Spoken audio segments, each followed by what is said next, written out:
मुंडे बहीण भाऊ हे गोपीनाथ गडावर एकत्र आले। बऱ्याच दिवसांनी धनंजय मुंडे यांनी सार्वजनिक कार्यक्रमाला हजेरी लावली। या कार्यक्रमानिमित्ताने धनंजय मुंडे उपस्थितांना संबोधित करतील अशी शक्यता होती, मात्र या ठिकाणी धनंजय मुंडेंनी भाषण टाळलंय।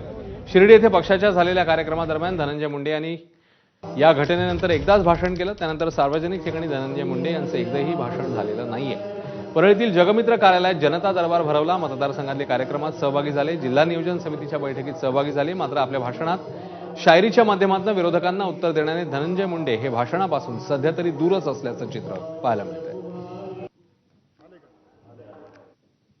की सामान्यांचा, वंचितांचा वाली आणि वाणी बनण्याचा प्रेरणा अशा सगळ्या गोष्टीतून मुंडे साहेबांना मिळाली असेल। त्यांना खूप करायचं होतं।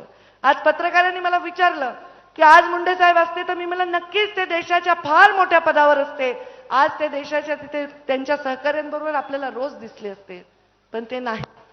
तुम्ही त्यांना कुठे शोधता मला माहित नाही, पण मी तुमच्यात त्यांना शोधते, तुमचे आशीर्वाद त्यांना। कुर्ल्यातल्या मदर डेअरीची जागा